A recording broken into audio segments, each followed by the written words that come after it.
तो welcome back to my channel. तो आज हम लोग डिस्कस करने वाले हैं क्वांटम हार्मोनिक ऑसिलेटर के पार्ट टू में। वो है एनालिटिक मेथड के बारे में। ठीक है, जो हम लोग पार्ट वन में किए थे वो एक प्योर एल्जेब्रिक मेथड था, जिसमें हम लोग कोई फंक्शंस लेते हैं, फिर श्रोडिंगर इक्वेशंस को सॉल्व करते हैं, नॉर्मल डिफरेंशियल इक्वेशन जैसे सॉल्व करते हैं उस तरीके से। पर एनालिटिक मेथड के केस में क्या है कि एनालिटिक मेथड में हम लोग ऑपरेटर मेथड यूज करते हैं। इसको ऑपरेटर मेथड भी बोल सकते हैं क्योंकि इसमें हम लोग ऑपरेटर से अप्रोच करते हैं। जो मेन ऑपरेटर दोनों इसमें यूज होता है, उसको एक तो को रेजिंग ऑपरेटर और एक लोअरिंग ऑपरेटर, जिसको क्रिएशन और एनिहिलेशन के नाम पे भी जाना जाता है। तो अब हम लोग स्टार्ट करेंगे इसकी, क्योंकि हम लोग पूरे बेसिक फॉर्मुलेशंस करेंगे। हम लोग ऑपरेटर को लाएंगे, फिर ऑपरेटर के क्या क्या प्रॉपर्टीज है रेजिंग और लोअरिंग के, सब कुछ देखेंगे। ठीक है, तो एनालिटिक मेथड में जो हम लोग नेचुरली हम लोग उसमें भी हम लोग जो मेन होते हैं क्वांटम मैकेनिक्स में, वो है उसकी हैमिल्टोनियन, क्योंकि वही सब कुछ बताता है। ठीक है, हर चीज़ की, हर प्रॉपर्टी की, सिस्टम की प्रॉपर्टी क्या है। तो हार्मोनिक ऑसिलेटर के केस के भी हम लोग हैमिल्टन, जो हमारा हैमिल्टन ऑपरेटर है, उसको हम लोग कंसीडर किए, जो कि kinetic energy P X square by two M, सब ऑपरेटर फॉर्म में है। ठीक है, ऊपर एक कैप लगाने से वो ऑपरेटर फॉर्म हो जाता है।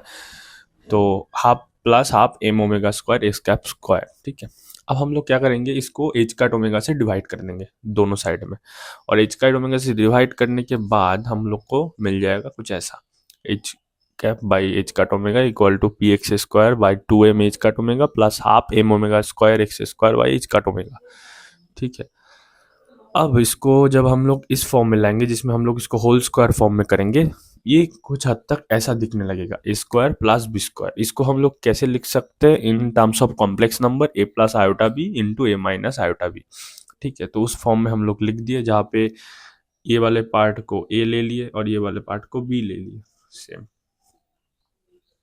ठीक है, ये सब कंसिडरेशन है। और हम लोग ऐसे भी जानते हैं कि जो एक अपोजिशन ऑपरेटर और मोमेंटम ऑपरेटर है, ये अनसर्टेनिटी शो करता है। ठीक है, मतलब इसको हम लोग साइमल्टेनियसली मेजर नहीं कर सकते अगर उसी डायरेक्शन में हो। जैसे एक्स के साथ पी एक्स, मतलब मोमेंटम के एक्स कंपोनेंट, पर एक्स के साथ मोमेंटम को वाई कंपोनेंट मेजरेबल हम लोग साइमल्टेनियसली मेजर कर सकते हैं, पर इस केस में नहीं, क्योंकि ये इसमें एक अनसर्टेनिटी वैल्यू है, वो है क्या है, आई एच काट के बराबर होता है। अब ये हाइजेनबर्ग अनसर्टेनिटी प्रिंसिपल से आता है। अब हम लोग ऑपरेटर को डिफाइन कर रहे हैं, एक तो है ए कैप करके, जो कि ए प्लस आयोटा बी, ये वाले फॉर्म को हम लोग ए कैप बोल रहे हैं, जिसको हम लोग बोल रहे हैं लोअरिंग ऑपरेटर। और ए कैप डैगर जो है माइनस ए माइनस आयोटा बी, उसको हम लोग रेजिंग ऑपरेटर बोल रहे हैं। लोअरिंग ऑपरेटर नाम से ही पता चल रहा है, इसका काम है नीचे धकेलना, और रेजिंग मतलब ऊपर उठाना। तो ये बहुत ही लैडर, इसीलिए इसको लैडर ऑपरेटर कहा जाता है। एक तो ऊपर उठाता है और एक नीचे करता है, तो बस वही, इसीलिए इसको लैडर ऑपरेटर्स बोला जाता है इन दोनों को। अब हम लोग इसकी कुछ प्रॉपर्टीज देख लेते हैं। हम लोग क्या करेंगे कि पहले कोई भी स्टेट हो, उसमें पहले हम लोग ए को, मतलब लोअरिंग ऑपरेटर को एक्ट करेंगे, फिर उससे उसके बाद हम लोग रेजिंग ऑपरेटर को।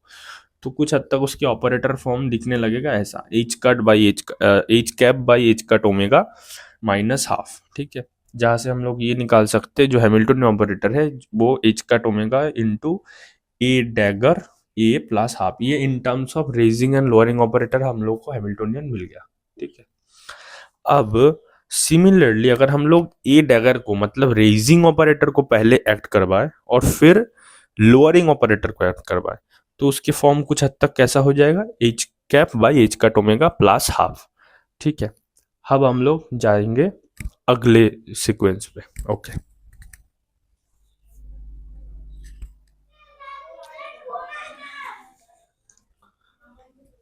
तो हम लोग तब देख लिए कि ए और ए, मतलब ए डैगर और ए डैगर, ए ऑपरेटर मतलब रेजिंग और लोअरिंग ऑपरेटर कैसे, मतलब उसको ऑपरेट करने से क्या आउटकम आ सकते हैं, मतलब हम लोग उसकी कुछ फॉर्म को निकाल लिए। अब हम लोग क्या करें, एक आइगन स्टेट ले रहे हैं। ठीक है, आइगन स्टेट क्या ले रहा है, साई एन ले रहा है, जो nth आइगन स्टेट है, और उसकी कॉरस्पॉन्डिंग एनर्जी आइगन वैल्यू क्या है, ई एन है। तो ऑब्वियसली हम लोग जानते हैं जब भी हैमिल्टोनियन ऑपरेटर आइगन स्टेट पे काम करता है तो वो eigen value energy eigen value देता है, ठीक है। इधर तो H act on psi N equal to E N psi N, ठीक है। ये श्रोडिंगर इक्वेशंस इसकी ऑपरेटर फॉर्म में लिखा गया है बस। केट साई एन का मतलब वो है स्टेट्स है, ठीक है, स्टेट कहा जा रहा है इसमें, जो आइगन स्टेट्स है करस्पॉन्डिंग। अब क्या है कि हम लोग ई एन के वैल्यू क्या जानते हैं, ई एन के वैल्यू हम लोग जानते हैं एन प्लस हाफ एच का ओमेगा, जो हम लोग पहले ही कैलकुलेट किए हैं जब हम लोग एल्जेब्रिक मेथड कर रहे थे हार्मोनिक ऑसिलेटर के केस में। तो अब जो सेकेंड मैटर है, मतलब हम लोग अब देखेंगे कि ये ऑपरेटर एक्ट करना चाहिए, क्योंकि हम लोग एच को ए डैगर और ए के टर्म में लिख लिए थे, ठीक है, जो कि एच का omega A dagger A plus half, ठीक है। तो अब इसको हम जब ऑपरेट किए तो साइमल्टेनियसली एच का ओमेगा बाई टू एच का ओमेगा टू तो कैंसिल आउट हो जाएगा, तो रहेगा क्या, एच का ओमेगा और एच का ओमेगा भी कैंसिल आउट हो गया, तो ए डैगर, मतलब अगर हम लोग ये जो ऑपरेटर है लोअरिंग ऑपरेटर पहले एक्ट करेगा nth स्टेट के ऊपर, फिर उसके ऊपर रेजिंग ऑपरेटर, तो आइगन वैल्यू में एक नंबर दे रहा है, nth स्टेट को दे रहा है जो nth स्टेट होगा। तो हम लोग ये जो ऑपरेटर है ए डैगर और ए, इसको हम लोग क्या बोलेंगे, नंबर ऑपरेटर, क्योंकि ये अपने आइगन वैल्यू में जो कॉरेस्पॉन्डिंग स्टेट है उसके नंबर को दे रहा है, ठीक है। स्टेट मतलब जो आइगन वहाँ पे वो फंक्शन है या स्टेट है, उस स्टेट के कॉरेस्पॉन्डिंग जो नंबर है nth स्टेट के नंबर n को दे रहा है, इसलिए इसका नाम नंबर ऑपरेटर रखा गया। अब दूसरे तरफ हम लोग एच के दूसरे मतलब फॉर्म में भी लिखे थे हैमिल्टन ऑपरेटर को, जहां पर पहले रेजिंग ऑपरेटर एक्ट हो रहा था, उसके बाद फिर लोअरिंग ऑपरेटर। तो उस केस में क्या हो रहा है, उस केस में हम लोग देख रहे हैं अगर पहले रेजिंग ऑपरेटर काम कर रहा है तो वो स्टेट क्या दे रहा है, n+1, मतलब एक स्टेट ऊपर दे रहा है। मतलब अगर ये ऑपरेटर ये स्टेट को दे रहा है तो ठीक एग्जैक्ट +1 स्टेट को दे रहा है ये ऑपरेटर, ठीक है, ए डगर, मतलब वो क्या कर रहा है, स्टेट को अपलिफ्ट कर रहा है, हम लोग को ऊपर पहुंचा दे रहा है, या तो जो पार्टिकल रहेगा उसको ये ऑपरेटर क्या करेगा, ऊपर पहुंचा देगा, ठीक है, बिल्कुल सीरीज जैसा काम कर रहा है। इसीलिए इन सब ये ऑपरेटर को लैडर ऑपरेटर बोला जाता है, ये लोअरिंग और रेजिंग ऑपरेटर को। और इसको हम लोग जब क्वांटम फील्ड थ्योरी में देखेंगे जाके कि यही ऑपरेटर वहां पे एनिलेशन और क्रिएशन का काम करता है, ठीक है।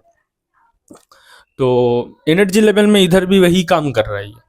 अगर हम लोग 0 पॉइंट एनर्जी को देखें तो अब हम लोग जान लेते हैं ये जो क्रिएशन लोअरिंग और रेजिंग ऑपरेटर है उसके कुछ प्रॉपर्टीज को, जो बहुत इंपॉर्टेंट है। तो पहला है, हमेशा क्वांटम मैकेनिक्स में हम लोग क्या देखते हैं पहले, वो है कम्यूटेशन रिलेशन, कि ऑपरेटर्स कम्यूट कर रहा है कि नहीं कर रहा है। तो ये जो ए डैगर और ए है, मतलब जो रेजिंग और लोअरिंग ऑपरेटर है, वो कम्यूट नहीं करता है, क्योंकि उसकी वैल्यू 0 नहीं होता है, वो आइडेंटिटी ऑपरेटर देता है, या तो हम उसके वैल्यू को 1 ले सकते हैं, ठीक है, नॉन जीरो वैल्यू देता है तो आइडेंटिटी ऑपरेटर देता है। तो ये कैलकुलेटेड है, ए और ए डगर के वैल्यू हम लोग पहले निकाल लिए, तो उसके वैल्यू बैठा के हम लोग इसको कैलकुलेट कर सकते हैं इजीली। अब हम लोग देखेंगे कि जो रेजिंग ऑपरेटर है वो नंबर ऑपरेटर के साथ कैसे रिलेटेड है, मतलब कम्यूट कर रहा है कि नहीं, मतलब हम लोग उसको साइमल्टेनियसली मेजर कर सकते हैं कि नहीं कर सकते। तो इसमें भी हम लोग देख रहे हैं कि इसका आंसर क्या आ रहा है, -a डगर, मतलब क्या कि नंबर ऑपरेटर के साथ ये ऑपरेटर साइमल्टेनियस नहीं है, मतलब साइमल्टेनियस स्टेट ये नहीं देगा। तो वहां पे क्या होगा, हम लोग को मिल जा रहा है -a डैगर, है ना, मतलब रेजिंग ऑपरेटर इन नेगेटिव फॉर्म में मिल रहा है। दूसरी तरफ अगर हम लोग देखेंगे, सिमिलरली हम लोग प्रूव कर सकते हैं, अगर ए मतलब जो लोअरिंग ऑपरेटर है उसको ले लेंगे और उसके साथ क्या करेंगे, उसके साथ लेंगे नंबर ऑपरेटर को, तो हम लोग को सिंपली मिल जाएगा ए ऑपरेटर, मतलब लोअरिंग ऑपरेटर फिर से, इसमें साइन चेंज नहीं होगा, प्लस ही रहेगा। अब हम लोग आते हैं हैमिल्टोनियन ऑपरेटर में। अगर हम लोग ए को हैमिल्टोनियन ऑपरेटर के साथ कम्यूटेशन रिलेशन देखें तो उसमें भी ए कैप एच का ओमेगा बस एक्स्ट्रा टर्म आ जाता है, और ए डेगर के केस में माइनस आ जाता है, ठीक है। ये सब कम्यूटेशन रिलेशन है, बहुत इजीली प्रूव कर सकते हो कि एच के फॉर्म में हमारे पास है और ए के फॉर्म, इसके साथ अगर कम्यूटेशन रिलेशन करेंगे तो हमको ये रिलेशन आएगा। अब जो बड़ी बात है कि हम लोग जब ए को एक्ट करा रहे हैं, मतलब रेजिंग लोअरिंग तो बोल रहे हैं, पर इसकी जो फिजिकल सिग्निफिकेंस है वो कैसे समझ, मतलब ऑपरेटर कि फिजिकल सिग्निफिकेंस उसके आइगन वैल्यू से पता चलता है ना। तो अगर ये ऑपरेटर रेजिंग और लोअरिंग है तो इसका तो कुछ आइगन वैल्यू होगा ना, तो वो आइगन वैल्यू क्या होगा देख लेते हैं। तो हम लोग कंसीडर करते हैं अगर ये nth स्टेट में, क्योंकि ये क्या है लोअरिंग ऑपरेटर है, तो मतलब वो -1 कर देगा, मतलब स्टेट को नीचे भेज देगा, या तो जो पार्टिकल उसको नीचे वाले स्टेट में भेज देगा। तो सेम ही है, तो स्टेट को घटा रहा है। जैसे एक्सीलेटर में तुम खड़ा रहते हो पर वो ऊपर ले जाता है, तो वैसे ही ये सिस्टम वही है, तुमको या तो ऊपर ले आएगा, या तो सीढ़ी ही चल रहा है, या तो हम चल रहे हैं, सेम ही कंसेप्ट है। तो अब लोअरिंग ऑपरेटर के केस में क्या है, अगर हम लोग एक नॉर्मलाइजेशन कांस्टेंट सी ले लिए, क्योंकि अगर ये स्टेट्स, क्योंकि इसमें ना आइगन स्टेट्स नहीं होता है, क्योंकि स्टेट चेंज हो जाता है, क्योंकि पहले nth स्टेट में हम चले गए n-1 स्टेट में, तो इसमें नॉर्मलाइजेशन कांस्टेंट ही आएगा, उसी से ऑपरेटर का जो नॉर्मलाइजेशन कांस्टेंट होगा वो उसके वैल्यू को कैरी करेगा। ठीक है, तो अगर नॉर्मलाइज कांस्टेंट कैसे, इसके हम लोग अब डुअल केट वर्जन ले लेंगे, जिसको ब्रा भी बोलते हैं और इसको डुअल केट भी बोल सकते हैं, स्पेस को डुअल स्पेस बोलते हैं। तो इस केस में अगर एन को उल्टा जाए तो सारा ऑपरेटर डुअल स्पेस में क्या हो जाता है, उसके मतलब कंजुगेट फॉर्म में चले जाते हैं ना, तो इसके फॉर्म में ऑपरेटर क्या हो जाता है, डैगर हो जाता है, और जो कांस्टेंट है वो कॉम्प्लेक्स नंबर है, तो उसकी वजह से इसको कंजुगेट ले लेंगे, तो दोनों की तरफ ऐसा आ जाएगा। अब इसको कैलकुलेट करते हैं। अगर हम लोग अब इनर प्रोडक्ट ले लिए, ठीक है, इनर प्रोडक्ट मतलब इसके साथ इसको मल्टीप्लाई कर रहे हैं हम लोग, तो इनर प्रोडक्ट है, ठीक है। तो उस केस में ये इनर प्रोडक्ट है, और ये जो होगा ये इनर प्रोडक्ट होगा, और अगर हम लोग ऐसे ले लिए तो ये आउटर प्रोडक्ट हो जाएगा, ठीक है। तो इनर प्रोडक्ट आउटर प्रोडक्ट। अब हम लोग अगर सी को कैलकुलेट करें तो C equal to root over of N आ जाएगा, और ए अगर ऑपरेटर, तो हम लोग को सी का वैल्यू क्या मिल जा रहा है, √n। अब दूसरी तरफ सिमिलरली अगर ए डगर को लेंगे तो उसमें √n+1 आ जाएगा, जो कि स्टेट को ऊपर उठा रहा है। सिमिलर कैलकुलेशन है, इसलिए हम इसको नहीं किए टाइम की शॉर्टेज की वजह से, ये आप लोग ट्राई कर सकते हैं। सो √n+1 n+1 मतलब इसकी जो कंजुगेट की जो वैल्यू होगा कांस्टेंट का, वो √n+1 हो जाएगा। ओके, तो ये हो गया हमारा लोअरिंग ऑपरेटर और रेजिंग ऑपरेटर। तो जैसे ही लोअरिंग और रेजिंग ऑपरेटर होगा, हम लोग इसको इसमें एंड करते हैं। जो पार्ट 2, 3 आएगा उसमें हम लोग और डिटेल में डिस्कस करेंगे इसके एप्लीकेशंस के बारे में। ओके।